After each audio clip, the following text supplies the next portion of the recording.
of Great Handyman's home remodeling videos. Today we're going to be starting another bathroom remodel. This bathroom has been through a lot and it's finally failed, and the customer tore it completely out, leaving just a skeleton. So we're going to take over and we're going to make this beautiful. Let's go in and check it out.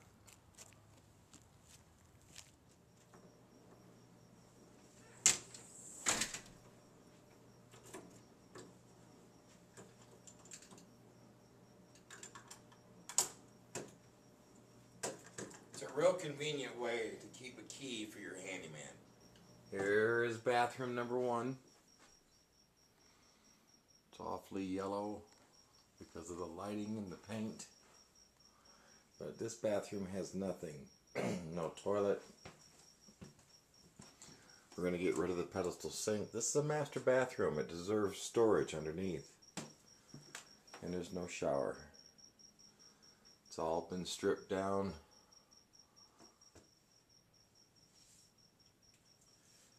So the first thing I need to do is get a tape measure and get in here, measure the pan that we've got, see where it lines up to this hole, see if these 2x4s that he's put on here need to be on here. I don't think they do. And make some adjustments, make a list as we go of things we're going to need, and go to the store, come back, and get busy. So I'm picking up where someone left off, and someone had the idea to make this shower stall smaller by adding 2x4. And you can see they did it in chunks, and they stopped right about there. And they also did it on the shower faucet side, running it all the way down here. Now it is going to be important to have a wall right here for the shower bar, the curtain rod to go against on both sides. But it's not important that it be straight all the way up. I mean, that's just silly. That's just making it smaller when you have the room to make it bigger. This shower pan is 36 inches wide, but the opening with these 2x4s gone is 40 inches wide. That's 4 more inches. And 4 more inches sounds good to me, especially in a small shower. Okay, and there it is. It was kind of hidden behind this wall right here, but I finally found it, and I've turned it off, so all the water to the house is now off. With the water off, I've opened a faucet downstairs to allow all this piping that goes up and all throughout the house to drain. Now I'm going to open upstairs, and this is going to allow everything to breathe.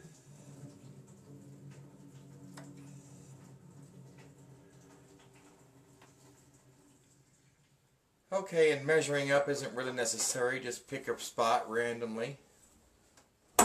This is my handy dandy cutter. It's just for 1/2 inch pipe, but it snaps on and then you just turn it. And the wheel inside is auto advancing, and it fits into tight spots. I also have one for 3/4 inch pipe. I can hear the air allowing more water that was trapped in these lines to escape. I bought straight valves, 1/4 turn ball valves. You can see the ball inside opens up and then closes off.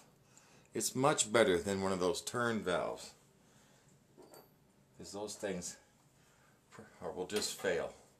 Alright, so we put on a new nut, we put on our brass ring, and see, it's this brass ring that's going to catch right here, and then this nut's going to thread onto here, and it's going to squish that brass ring because it's so soft of a metal compared to copper. And it's going to squish down on top of the copper and actually indent into the copper. That's going to lock this into place. So right now we're just going to hand tighten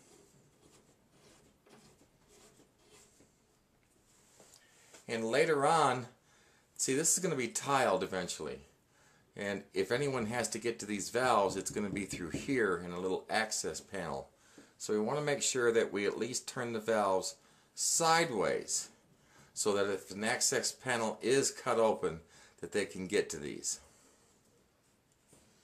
And I'm going to need a couple of wrenches to tighten this into place.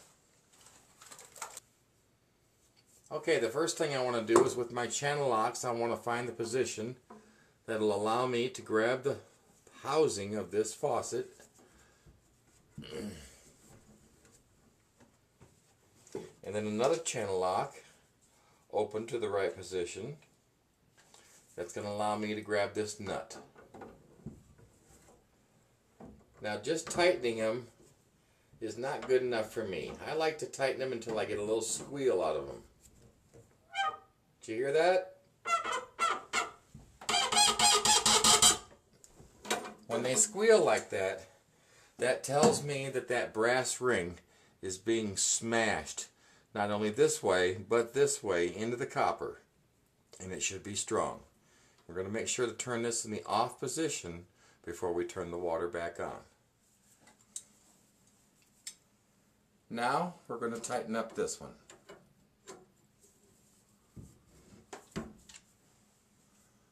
Once again, we're listening for that squeal.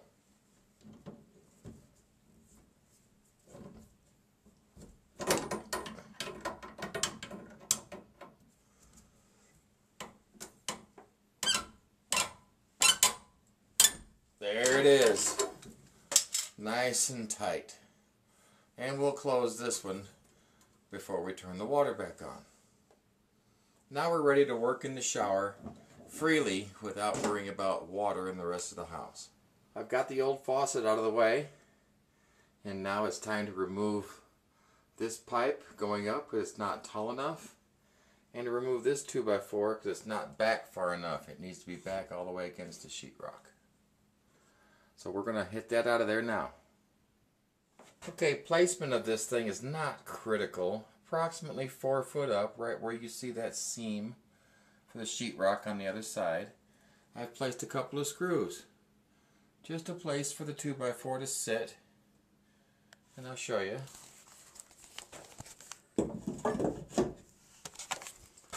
Just a place for it to sit while I take and attach screws, pigtail them diagonally into the stud, and that'll hold it.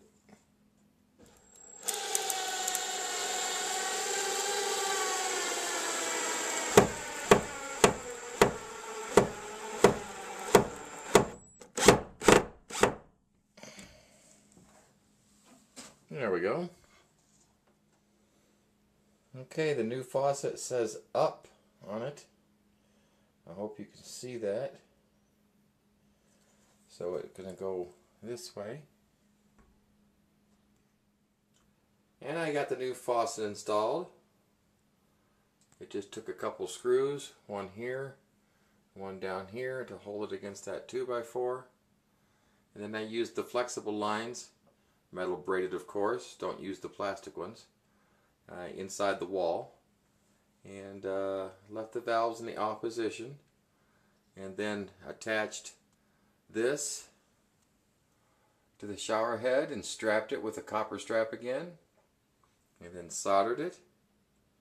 And then removed the plug that was here and inserted this valve. Once I've inserted the valve, I've turned the water completely on, the on position, to make sure that we're not dripping. And so far so good. Everything looks real dry. Okay, so here's the hot and cold water lines. We went ahead and we capped each one of them because we have sheetrock coming and we just want to make a little hole in the sheetrock and then slide it back, and then we'll be able to cut these off to length and put the valves on. The problem I'm having right here is this T, this galvanized pipe has this T that was threaded on, and it's supposed to be for the P-trap, but this has failed miserably and it's leaking and it's just not going to do. So we're going to take our Sawzall and we're going to cut this off here and here and replace it with something that we find at the store. We also have a new GFI for this bathroom. Change this from a 2-prong to a 3-prong and GFI to protect it. Just look at all this lumber I just extracted. Holy cow. It's a fortress. I mean, you could build a house almost. And it really opened up the shower the way it was meant to be. Nice and open. Bringing it right up to the corner here where it was before. Plus, you got to remember there's a vanity going in here, so it's going to be a little tight getting in here, and adding a wall right here, 2x4s thick, just too much. If we need to, we will put down here at the bottom 2x4s to squeeze in the size of the shower pan, and then tile a small lip down here and a small lip down here. But that's all that's necessary. So that's exactly what we're going to do, is we're going to measure and we're going to cut 2x4s to fit the sides and then put the pan in. This is a little difficult to see in this tiny bathroom, but I've stacked 2x4s up here, and I'm staying in clearance of this sheetrock right here. I'm adding screws that's going to hold it.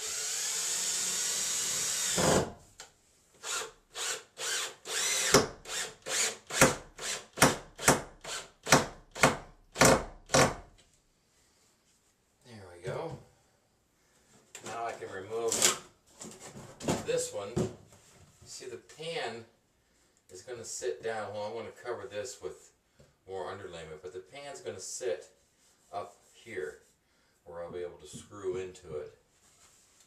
Actually, it's 2 boards thick. I want this up here, screwed into that. So we'll just go 1,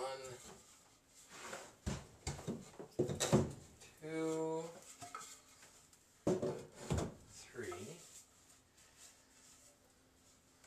We'll hold this flush up here and randomly put a screw in.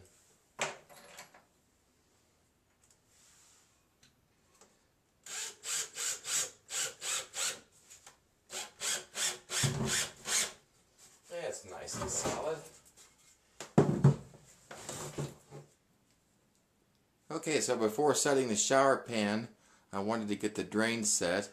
So I attached the drain, and it had a PVC pipe attached to it, which it goes down to a rubber coupling underneath that's going to clamp to it. All I had to do was stab it. So right now it's loose underneath and I have to go under and tighten it, but the cap is in place and I don't have to worry about that anymore. Okay, now I'm going to attach the shower pan. I'm going to drill 3 holes, front, center, and back.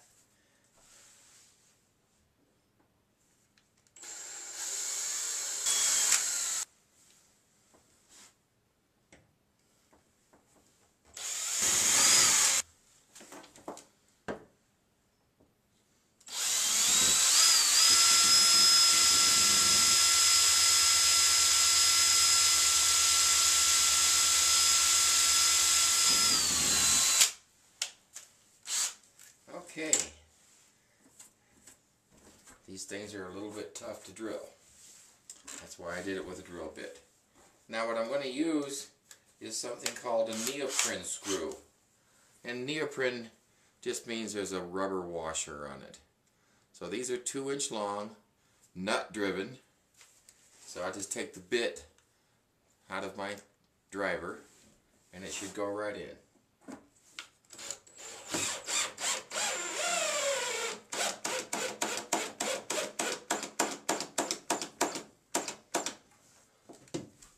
The rubber washer is going to keep me from over tightening it and cracking this plastic. And I'll be doing that on all 3 sides.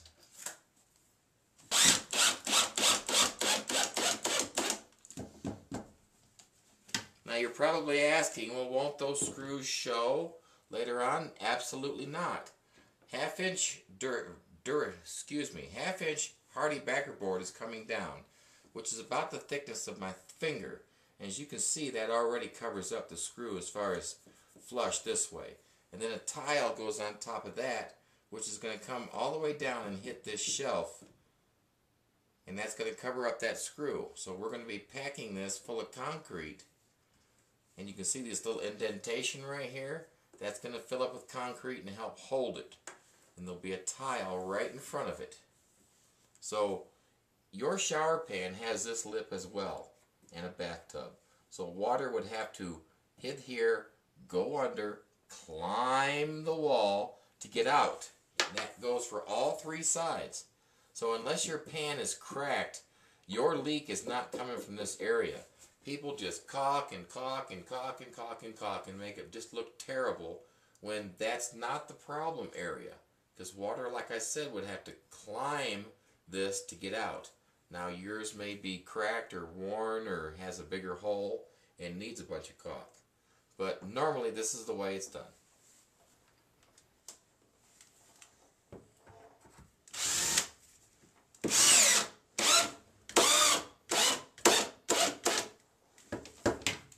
And there we go.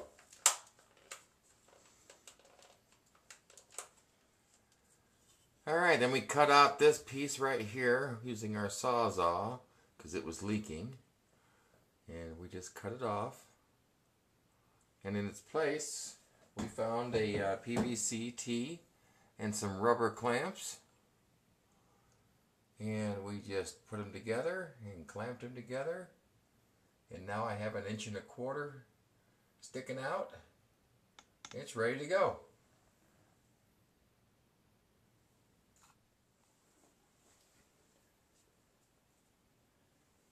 Okay, we've got our first couple pieces cut. This one is just 1.25 inches. And like I was saying, it's going to sit on top of this plastic ledge. It's not plastic, but you know what I mean. And I'm not going to try and drive a nail into it. It'll just break. It's so thin. So I've run a bead of liquid nails behind it. And we're not going to be tiling until tomorrow, so that'll have plenty of time to set up. And like I was saying before, there'll be a tile coming in front of that screw. Let me just simulate this as a tile laying flat against that. See, it's going to lay down here and completely cover that screw. So that's going to work out just fine. This is for the top. And you always want to overlap so the water is going to fall in front of this one. In other words, I wouldn't want to have cut it short and have this one sticking up with the crack up. I always want to overlap it, just like this one needs to come down and sit on top of this. So that's exactly what's going to happen.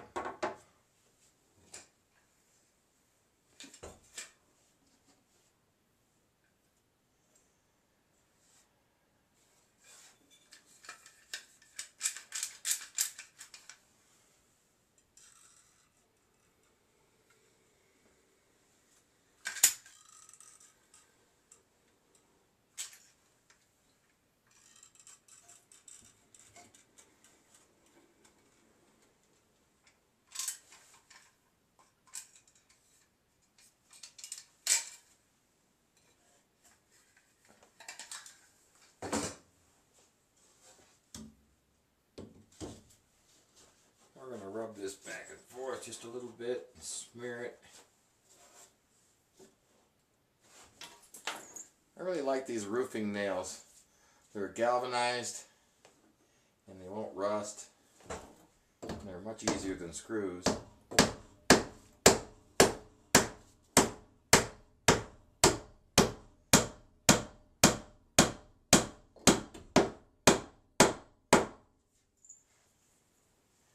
And they have this wonderful flat head that is never in the way.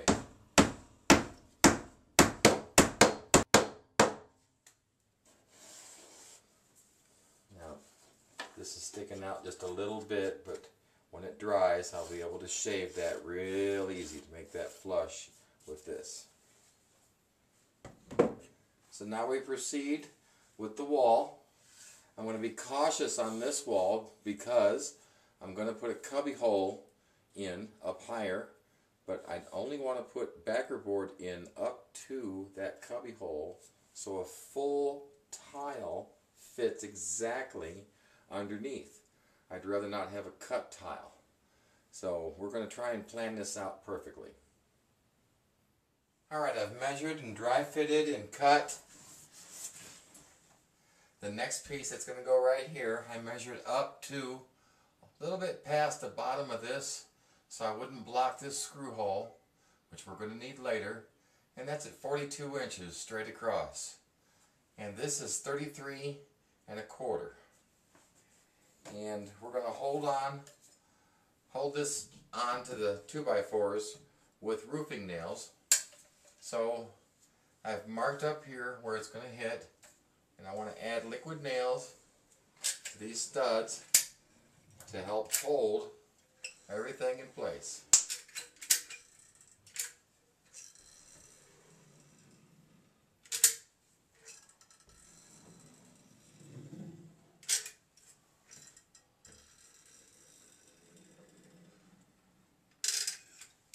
There we go. And I'll make marks on the bottom here where I know you probably can't see right now, but it shows me exactly where the studs are, where the cracks are, where I shouldn't nail, where I should.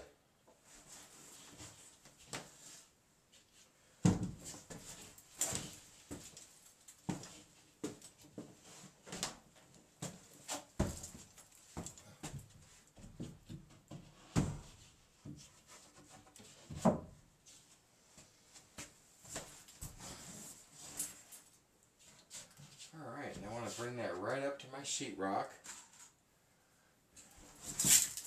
And even if it means tipping, which it does, see, it wants to rock just a little bit. I'm going to tip it up towards my sheetrock. That's going to keep me straight and level all the way up. Now I'm going to add as many nails as possible in these studs. I've measured and pre-cut this, so it should fit my cubby hole.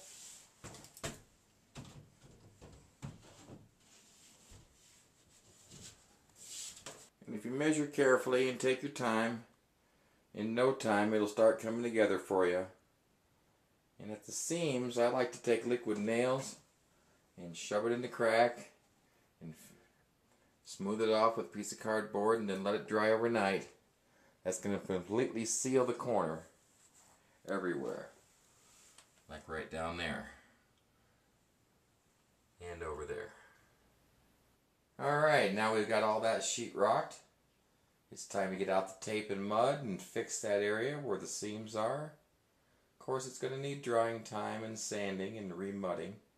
And then we're going to stomp texture it. So we've got our first coat of tape and mud on the wall. And of course that's got to dry. We'll come back and sand it and remud it. And then we'll come back in the morning and we'll stomp texture it. So that's going to take a while.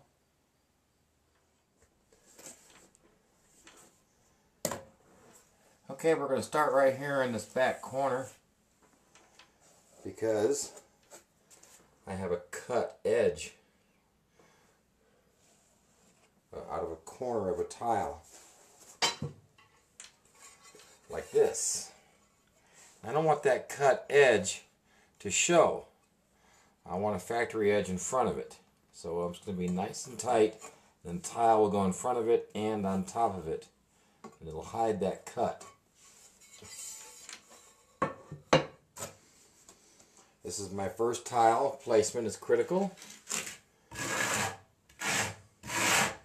Want to keep it nice and level all the way across.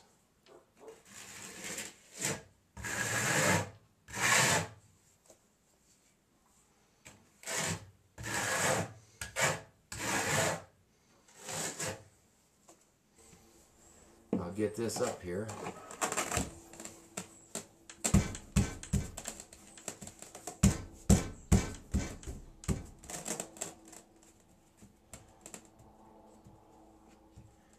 we go. My tile is ready.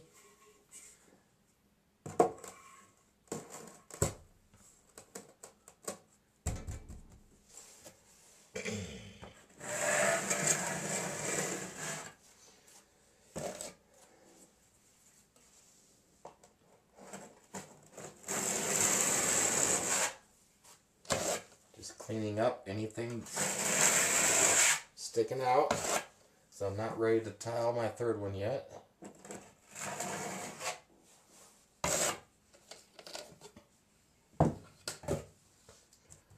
Okay, I'm gonna go get some spacers and I'll show you how we're going to continue. Okay, for this last tile, in order to get it perfect, this is what you do. I'm using 1/8 inch spacers right here. So if I put this tile exactly on top of this one, but scoot it over to the right 1/8 of an inch, and I can even take a spacer and hold it right here and check it to see if it's 1/8 of an inch, and it is. It's 1/8 of an inch to the right of the tile behind it, and the tile behind it is stuck. This tile right here is going to go here in just a minute. With this tile in place, 1/8 inch over, I'm going to take another tile and push it up against my ledge right here. This is where I need to cut.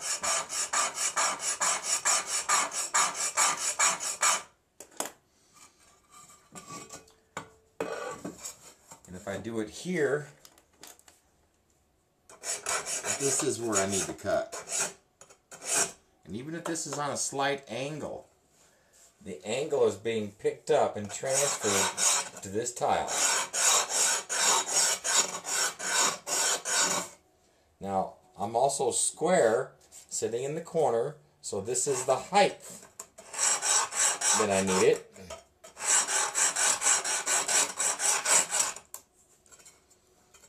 And anything that didn't get quite drawn, I'll take my speed square and finish it off. But I'll take this to the saw now and cut it, and it'll fit perfect right here. I'll be right back.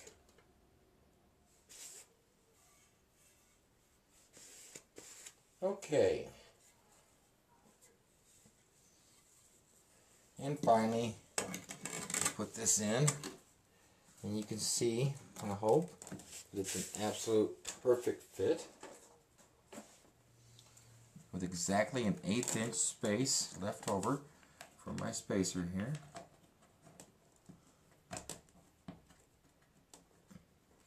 Nice and tight to the wall.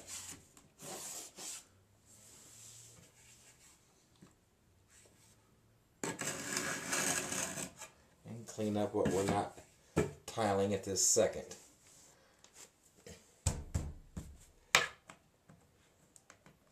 This does take time. I mean, I had to go to the store and pick up this stuff and haul it and be careful and come back and haul it all inside. And so it does take a lot of time.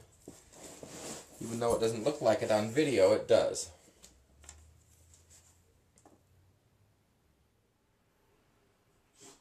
Then before you know it, all the tiles will start coming together for you. I'm doing a subway pattern where I shift the grout lines every row. I've also got this one started down here. Took me 3 tiles to come up to the edge. And I'm ready to stack on top of that and climb the wall. But first we're going to get the left side ledge and get that all tiled. So that's next. So we got the rest of that tiled down there at that ledge, but you see they've got little shims back here in the back to keep this tile from accidentally going backwards a little bit, because I've lined it up front and that's where I need it to sit. I got shims on this side as well, so we couldn't come down the sides with shims in the way, so it's a real good idea to let those dry overnight and then continue. We also went ahead and we put another coat of mud all over these walls, and tomorrow we'll sand lightly and we should be able to stomp texture at that point.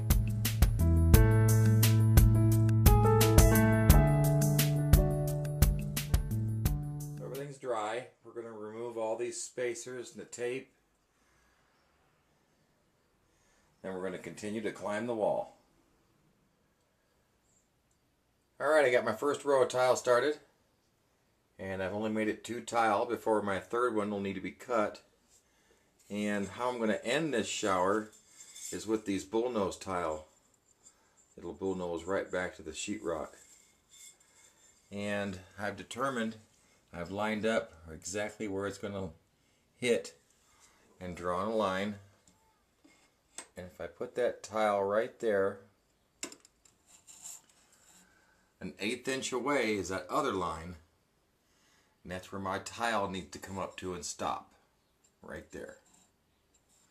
I'm not going to put these on yet because I want to come through and stomp texture the sheetrock.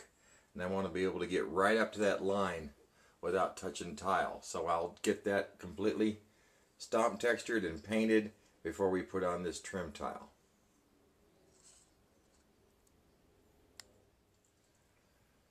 Alright, I've got 2 rows done. And of course I can't do a third because it's taller than the other tile is. I have to finish putting in backer board over here.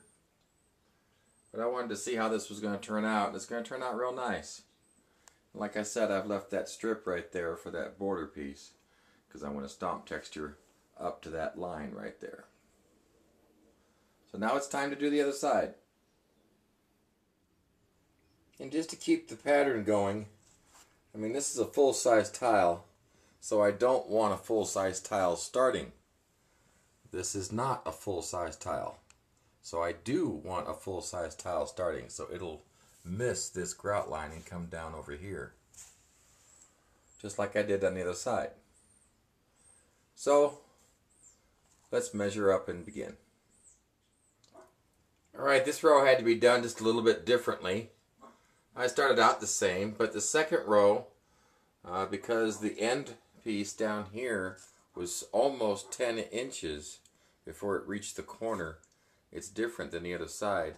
That I went ahead and I just split a tile in half and started with my second row with a half a tile, then a full, and then another piece to custom cut to follow the wall. You see this side of the, see the wall there, how it just a little cap?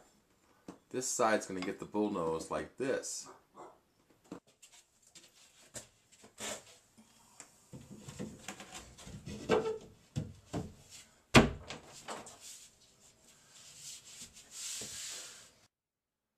That's going to turn out real nice. Now the decorative row comes on a 12 by 12 sheet. It's flexible because it's got that mesh on the back of it. And I just cut it into strips. And that way I get 3 strips per sheet. About 3 foot worth of accent strip. And then we went ahead and tiled up past the faucet.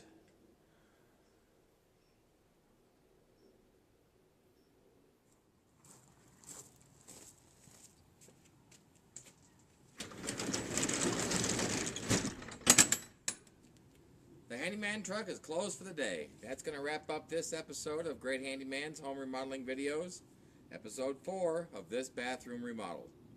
Stay tuned, episode 5 is coming up next. And remember, if you're in the Denver area, call 720-936-IFIX or 4349. I'm Handyman Roland Morgan and I'll answer. Or you can contact me through greathandyman@yahoo.com, visit my website at greathandyman.com, or visit my chat room at greathandyman.webmg.com. That's WEBNG.com. We'll see you real soon.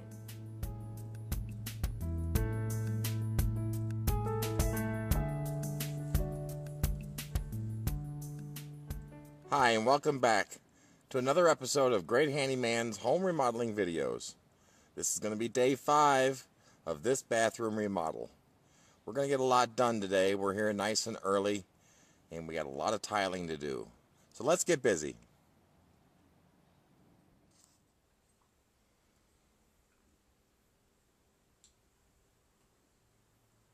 Now you probably noticed I haven't done the Hardy backer board on the left side. It's mainly because of the cubby hole. I don't know exactly where the tiles are going to hit, and I want them to hit perfectly so they look nicer. So we're going to tile right now 2 rows, which should get us up to the bottom of this cubby hole, and I'll be able to measure and figure out exactly where to go from there. Alright, we've got our next 2 rows on up to the cubby hole there, and I think that's going to turn out real nice. The tile that comes on top of this is going to be able to come right up over this edge to keep everything nice and dry. So my measurement was accurate. Mixed inside this boxes of tile were these brown tiles. There was about 1, maybe 2 of these brown tiles for every box of tile that I opened up. And of course you can see there's quite a difference in color between the two. So I started wondering what the heck is going on with all these brown tile. So I talked to the customer and he gave me license to do with them as I saw fit. Well, there weren't that many of them, and there's not enough even to make a row all the way around. So I've made the decision that I'm going to do a pattern on the back wall. Also, there's not enough of this tile to go all the way around. Almost, but not quite. So if we were to go all the way around with this trim, we had to go back to the store to get more. And I'm just not willing to do that. It cost enough money already to get what we got. And I got enough tile to do the whole area. So this is what I've come up with. Okay, I found out that using concrete or mortar to attach these tiles doesn't work very well. The concrete will ooze between the cracks and just make a mess and mess up your grouting. So I've resorted to using liquid nails, and I individually put a glob on each one, and then I'll put it up on the wall. And just as soon as I'm done, I'll show you what I've accomplished. So I ended up doing a diamond pattern right in the middle of the back wall, and I took this dark tile which matches the tile down below, and I put it diagonally right in the middle, and then took all these brown tile and came around it. That took up a nice large area to tile all at once, and then I bordered it, of course, with the same trim that we used down here, because we don't have enough of this anyway to go all the way around. But we do have enough to go 2 strips top and bottom here on this diagonal. And I think that's going to turn out real nice, and the customers are really going to like it. Well, I hope this comes out on camera that you can see it. I've used the bullnose tile for my shelf, for my cubby hole. Of course, I'm going to be coming along with a piece of trim tile like this that's also bullnose to trim it off. And that's going to extend the shelf just a little bit past the tile, just for a little bit extra room. The sides are going to be solid in the top, and I'll show you how that proceeds.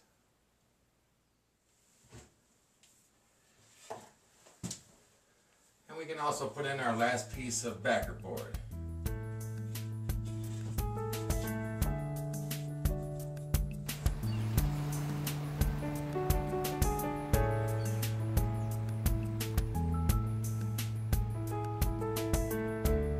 Hi, and welcome back to episode 7 of the More Bathroom Remodeling video. I'd like to take notice of my new handyman logo that I've had put on my truck. I did it myself.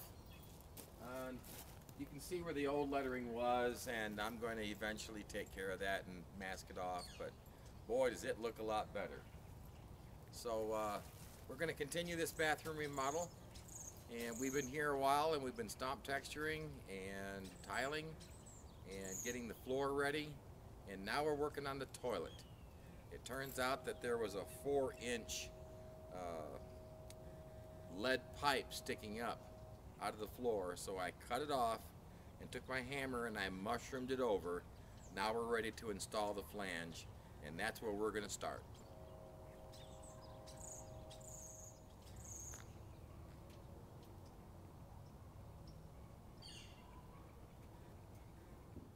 So here's the toilet hole. And like I said, this is a lead pipe, and it was sticking up all about this high. And I took my Sawzall and I cut it off, and it was all jaggedy, but that didn't matter. It was lead. I took my hammer and mushroomed it all over, gently tapping on it and mushrooming it.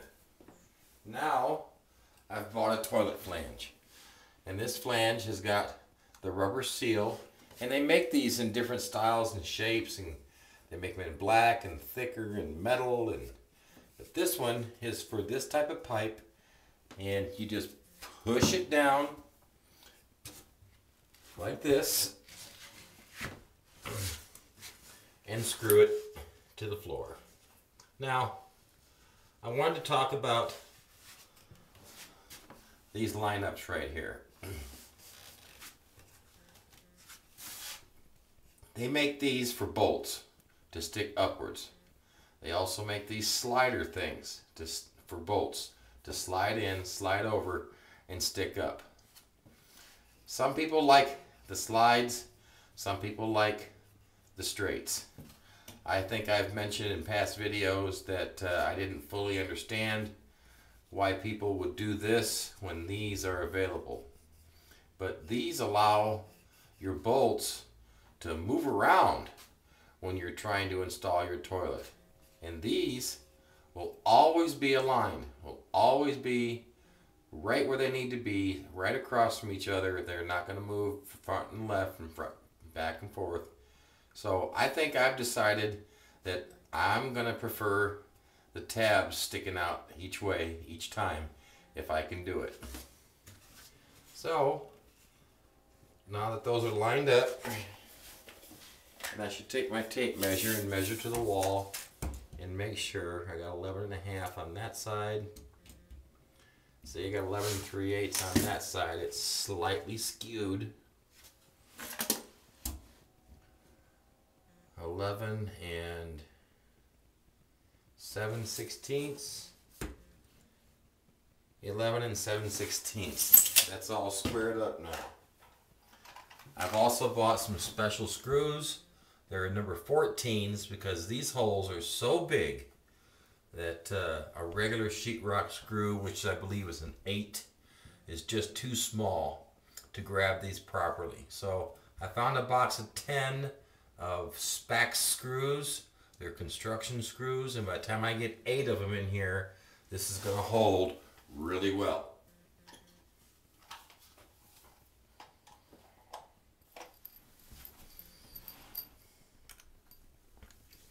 And finally, number 8.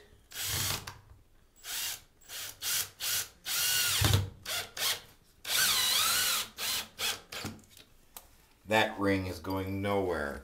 It's not going to leak because of that rubber seal that was around the edge. And it was really tight going in. So that rubber seal has flanged upwards. It's going to stay in that position. There's no way that any moisture of any kind can come up on the sides of that. So this is ready for hardy backer board, and then we'll start tiling. And like I said, I've been stomp texturing. Of course, that'll get cleaned up right there.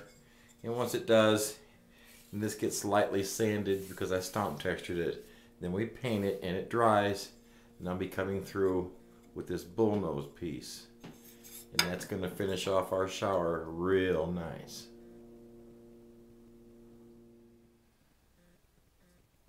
And I've also added a piece of bullnose, actually 2, underneath the cubby for the shampoos to trim it out and to make it look real nice.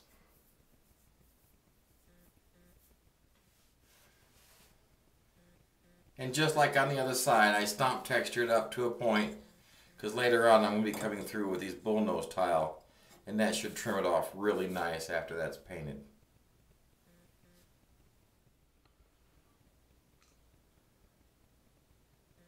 Right now we're going to concentrate on getting the next piece of underlayment. We'll measure it out, and then we'll measure for the hole right there for the toilet, and we'll knock out what we need. Then we'll install it.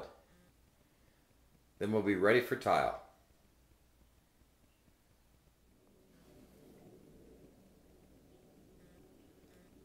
Now that we have backer board installed, it's time to install tile.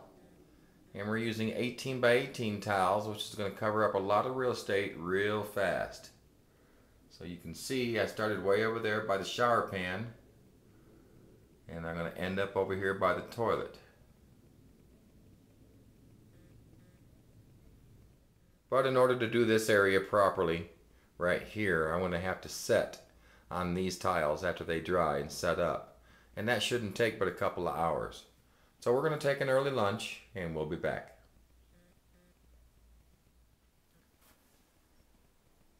Okay, we got these final pieces cut and installed. Now they just need some time to dry. Started our trim tile, and that's going to go all the way up, and every single piece has to be taped to make sure that it stays exactly where you want it to stay. So we're working on that.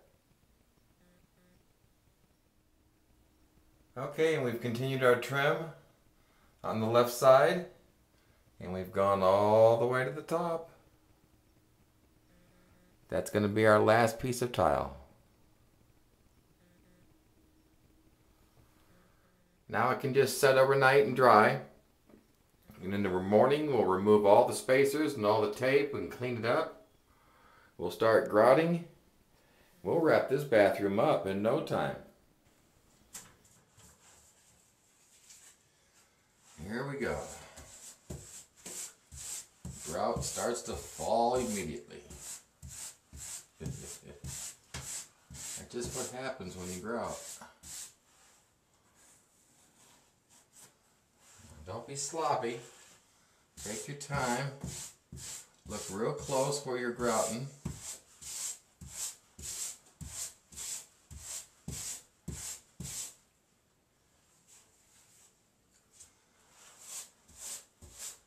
Don't try and do too big of an area before you stop and clean it up with your bucket of water and your sponge.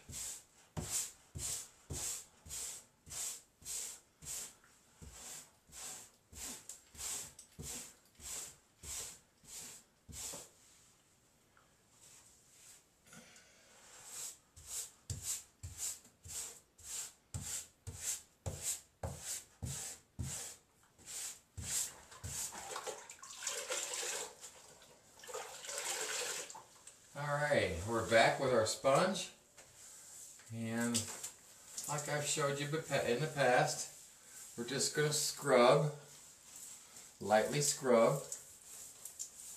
This is going to liquefy the top layer, and we're going to rinse thoroughly.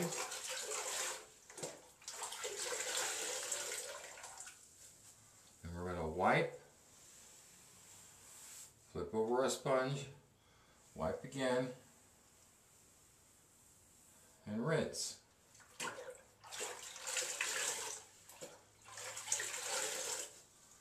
just going to keep repeating this procedure. Wipe once each side,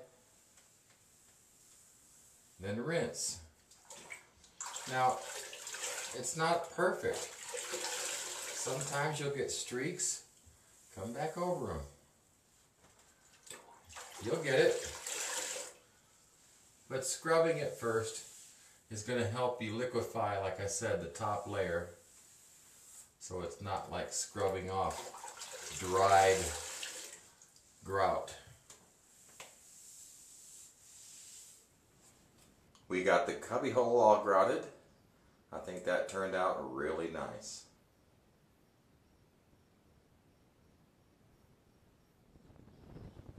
Okay, the shower is all grouted. We need to let that dry and set up till tomorrow. Onto the floor.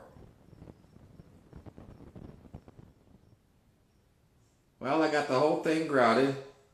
Now we don't have any choice but to let that sit there and dry. So we're gonna head on home, and tomorrow we'll come in with trim and trim out the walls, set the toilet, put all the shower parts on, the handle, put the shower rod up, put the vanity in, put the faucet in, and turn this back into a bathroom. Now your shower handle is going to be different, I'm sure, unless you happen to buy this particular brand. But this one wants a rubber ring placed right there.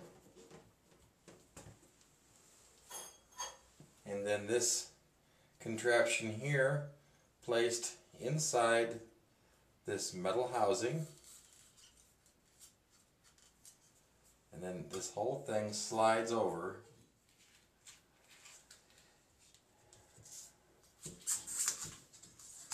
Yeah, just as I thought, completely covered. So that little piece of tile, even though I saved it, wasn't really critical.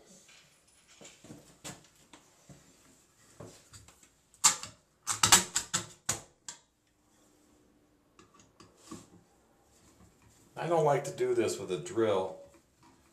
The speed of it, I could accidentally tighten it too tight and bend the cap, or it could slip off and I could scratch something. I can feel how tight it is with a screwdriver.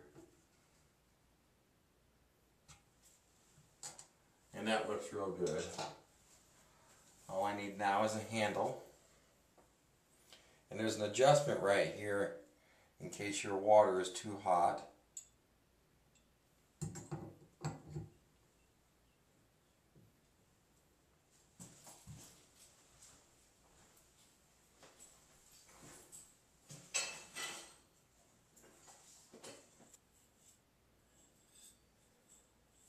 With Teflon tape in place, screw in your gooseneck or your shower neck.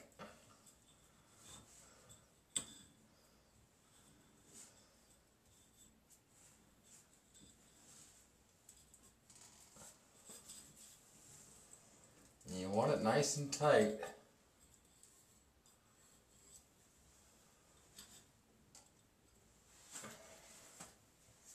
I use a handle of a wrench to help give me leverage and bring it around straight.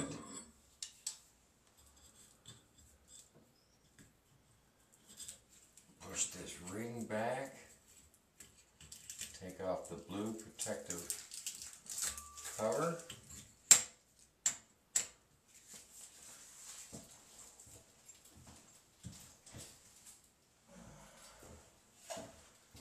Take the shower head.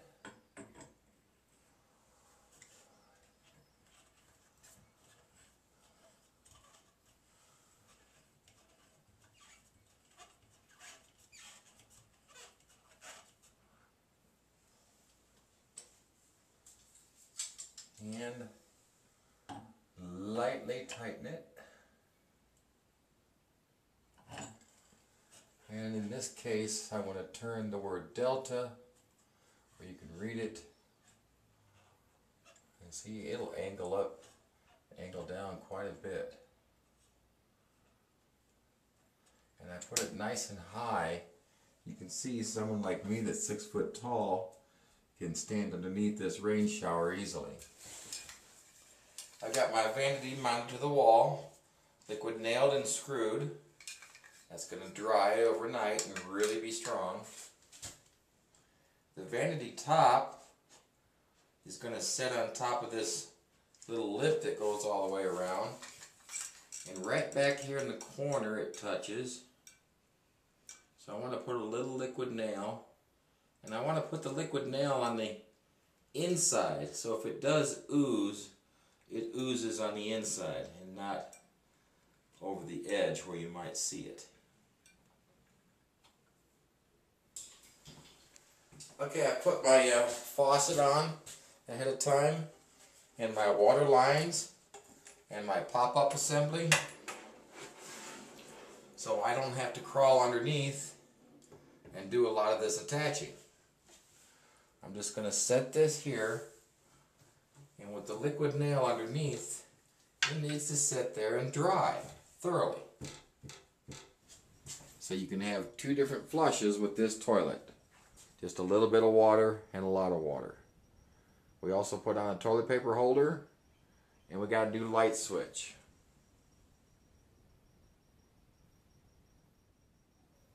We even got our vent cover put back on. We still have trim, and the vanity had to go back in before the trim. I think you can understand why. So now that I've got the vanity in, I can trim this out. I can hook up the water. I can hook up the water for the toilet. You can see that's not connected.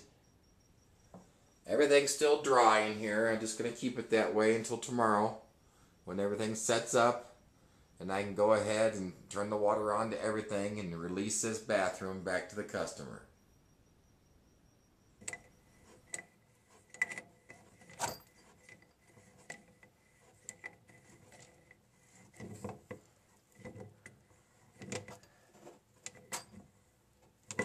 There we go. And that'll stay clear of the pop-up assembly. Alright, now we're going to do the other one. And when we're finished, we'll continue. Okay, we've changed out the toilet faucet. And now we're ready to put the water line on. And if you notice, I've angled it to the right because the toilet is slightly to the right. Instead of going straight up with it, it's just going to help hide the hose just a little bit more. And there we go. All connected, ready for water to be turned back on. All the water works, the toilet works, the vanity works. Now it's time to trim this baby out. So, what we're going to do is we're going to take a bunch of measurements, write them all down, go outside, and start cutting. But in order to do that, it's simple. We'll just take a piece of cardboard, we'll draw a line for that piece, and it's straight. We'll draw a line for this piece, and it's going to have an angle. Then this piece right here, it goes from that corner all the way to that corner, and you can see it's got a little tiny left turn after that. So on my board, it's got this angle along, then this angle. Then it's got a little tiny one that ends right there. Over here, I have an outside corner. So I draw this way and this angle. And then I have that wall and over underneath the toilet to that corner and then back to the door jamb. So it's this way, and this way. These three. Then this one has this angle, this angle, this angle, this angle. This one has this angle because it meets up with the other corner. And the end stops at the door jamb.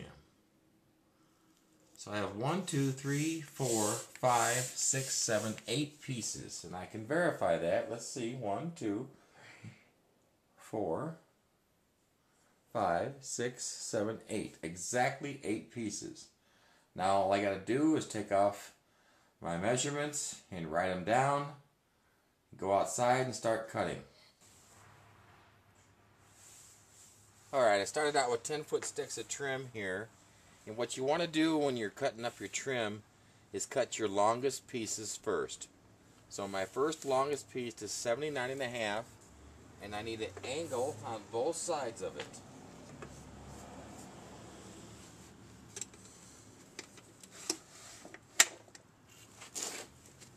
So this is locked in at 45.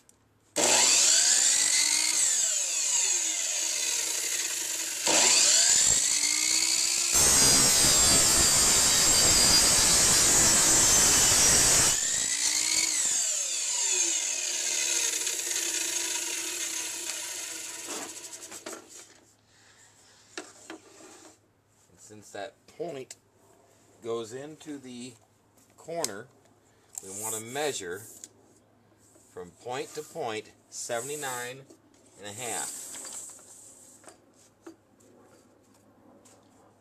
And mark it on the back side.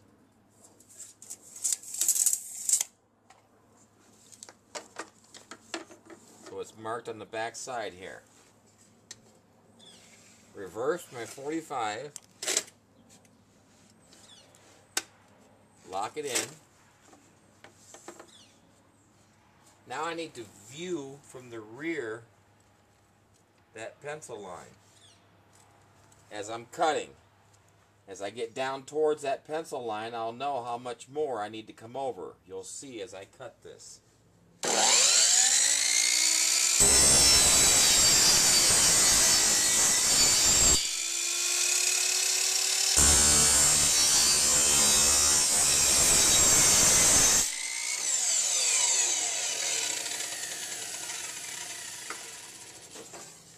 I was almost right on the money the first time.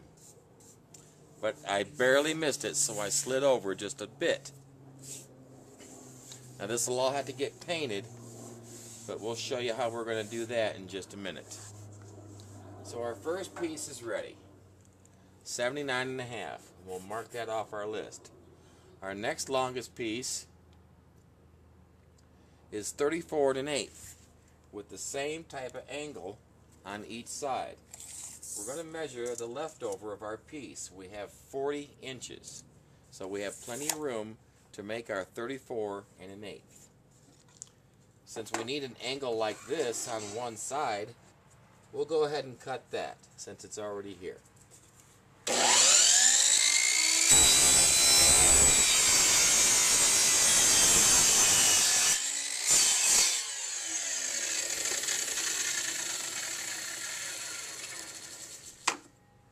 This one too goes from corner to corner. It needs to be 34 and an eighth. So we'll measure to the back side, 34 and an eighth. It needs the other 45.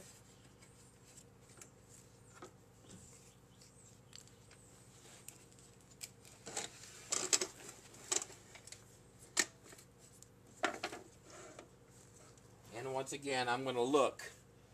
Here, I'll try and show you from the back side. I'll move the camera.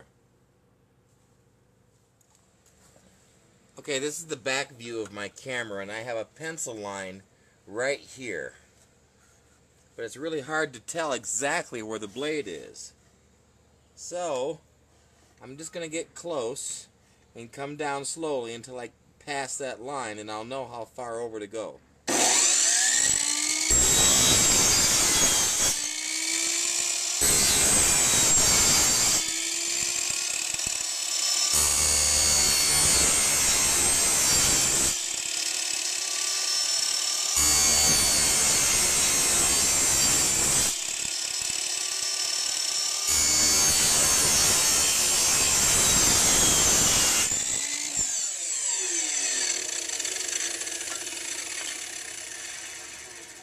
There we go.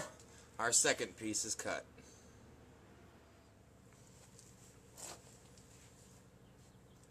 Alright, 34 and an eighth is cut. The next one is 33 and 5/8. It too has an angle on both sides, but one goes in the corner and the other one is the outside corner by the shower. We want to make the outside corner cut first. It has to be pretty and nice, have no flaws in it whatsoever. We need 33 and 5/8, so I'm going to mark 36 inches.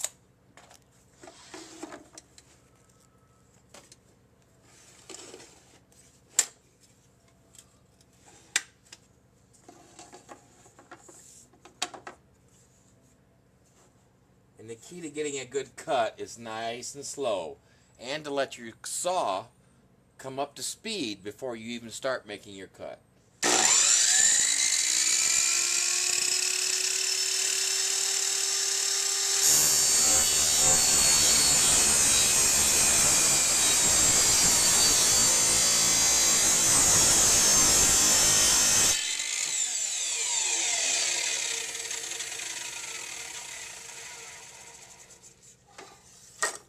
This will give us our outside corner that's right next to the shower. That little tiny piece. That little tiny piece is 2 inches. And it's 2 inches from here, not 2 inches from the point. So it's 2 inches from here. So if I measure,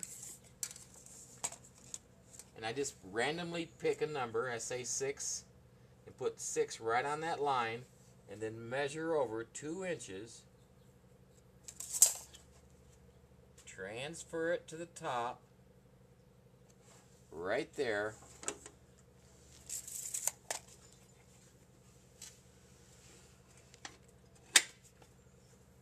lock this in the straight position. Now I can see where my blade is going to hit, but I'm going to come over deliberately just so I miss it and sneak up on it.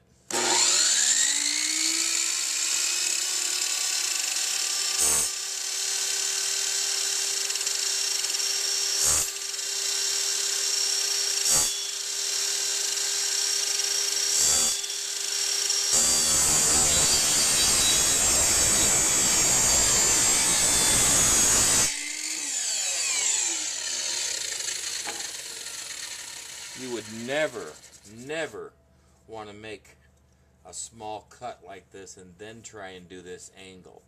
This angle on a small piece always has to be done first. Then you just cut off what you need.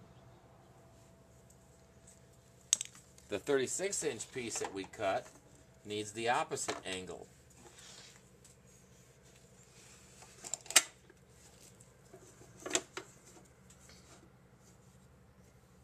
Right there.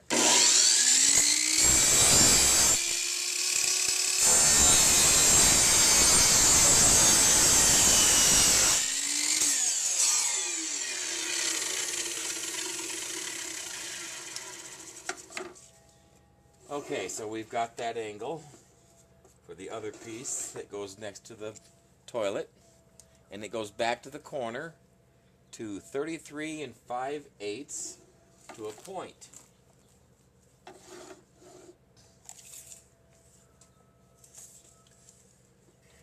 This is where I do what I call burning 10 inches. And I'll explain. I lock my tape measure open. Now let me make sure this is all on camera so you can see.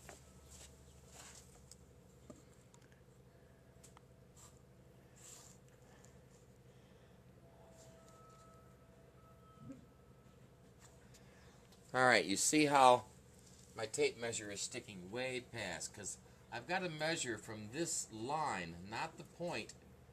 So I'm going to line up 10 inches. It's called burning 10 inches because using this metal tip right here is very hard and difficult to get it accurately. So I call this burning 10 inches, and I need 33 5/8, so it becomes 43 5/8. 43 5/8 because I added 10. So there's 5/8 right there. That's where my point needs to be. And let's see. I'll have to look back here in the back and sneak up on that line as well.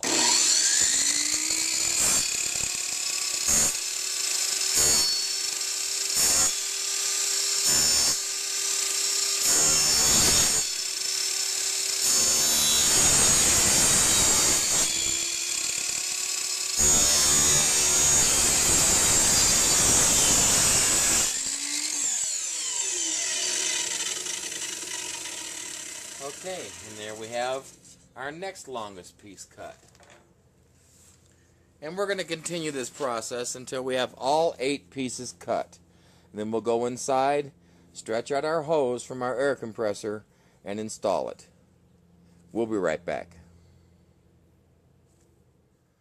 Okay, I brought in my trim and I've dry fitted it.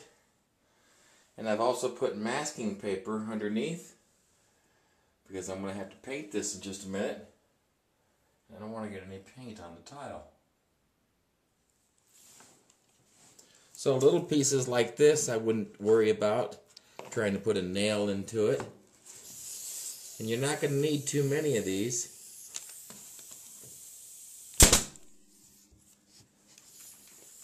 Now every nail that you can put in, if you can put it in slightly upwards, the hole is not going to show as much as if you do it downwards.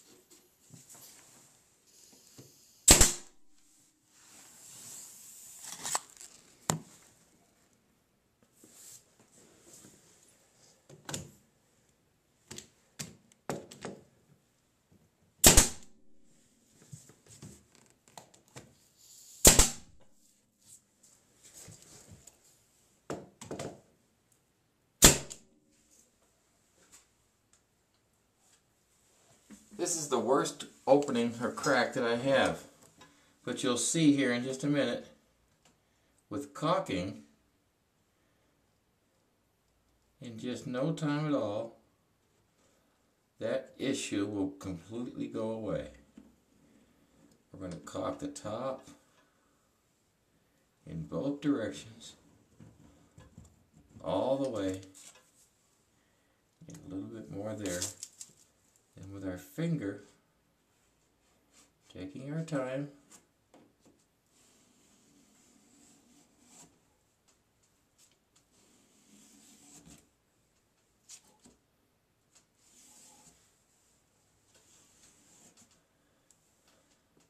and after it's painted, you'll never know. It'll just blend in. So after a little bit of touch-up paint, this bathroom is complete, with the exception of that one broken light, which he's going to have to go to the store and get a replacement for that. Other than that, the shower's ready to go. One last look at my cubby hole and my diamond pattern. I think that turned out so nice.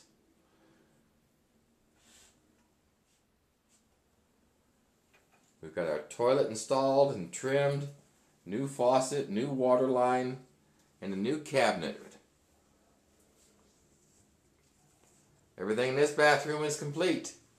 That's going to wrap up this episode of Great Handyman's Home Remodeling Videos. We'll see you real soon.